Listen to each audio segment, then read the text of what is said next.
రాత్రంతా నానబెట్టిన బాదం ఉదయాన్నే తింటే ఏమవుతుందో తెలుసా? అవునండి, నిజంగా చెప్పాలంటే అద్భుతమైన ఫలితాలు ఉంటాయి. ఎందుకంటే బాదంలో ఉండేటువంటి న్యూట్రియంట్స్ బ్రెయిన్ ఫంక్షన్ను మెరుగుపరుస్తాయి, అలాగే మెమరీని, ఫోకస్ని పెంచుతాయి. అల్లంలో ఉండేటువంటి good fats, antioxidants heart హెల్త్ను కాపాడతాయి, అంటే గుండెను రక్షిస్తాయి. దానివల్ల కొలెస్ట్రాల్ నియంత్రణలో ఉంటుంది. విటమిన్ ఈ ఉండటం వల్ల మనకు స్కిన్ హెల్తీగా ఉంటుంది. ఆ స్కిన్ డిసీజ్ నుంచి మనం రక్షించుకోవచ్చు. కొద్దిపాటి బాదంలు తిన్నప్పటికీ బాదంలో ఉన్నటువంటి ఫైబర్ వలన ఎక్కువ తిన్నామనే తృప్తి కలుగుతుంది. దానివల్ల మన గట్ హెల్త్ ఇంప్రూవ్ అవుతుంది, డైజెషన్ ఇంప్రూవ్ అవుతుంది. తక్కువ తిన్నప్పటికీ ఎక్కువ తిన్నామనే ఫీలింగ్ కలిగి ఆకలిని కంట్రోల్ చేసి ఒబేసిటీని, ఊబకాయంని మనం కంట్రోల్ చేయొచ్చు. ఫైబర్ ఎక్కువగా ఉండటం వలన మన జీర్ణక్రియ బాగా మెరుగుపడుతుంది. దానివల్ల గట్ హెల్త్ ఇంప్రూవ్ అవుతుంది, గ్యాస్ట్రిక్ ప్రాబ్లమ్స్ అన్నీ కూడా వెళ్ళిపోతాయి.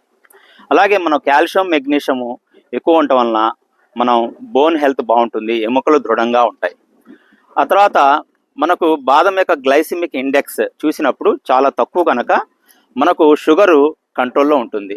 ఇది డయాబెటిక్ పేషెంట్స్కి అద్భుతమైనటువంటి వరం అనమాట. మనము బాదం ఎక్కువగా తినటం వలన, అది ఉదయాన్నే తినటం వలన ఆ రోజంతా యాక్టివ్గా ఉండి ఎనర్జెటిక్గా ఉంటుంది. బాదంలో ఉన్నటువంటి పోషకాలు హెయిర్ గ్రోత్కి సహకరిస్తాయి. ముఖ్యంగా బయోటిన్ అనేటువంటి విటమిన్ వలన హెయిర్ ఫాల్ అరికట్టబడుతుంది. అయితే రాత్రంతా నానబెట్టి ఉదయాన్నే తినటం వలన అద్భుతమైన ఫలితాలు ఉంటాయి.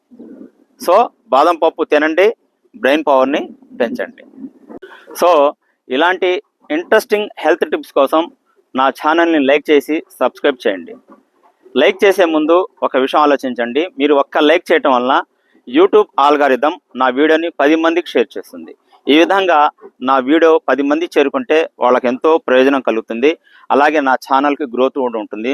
So everyone should like, share, subscribe my channel. My channel name is Rahman's health and biology hub.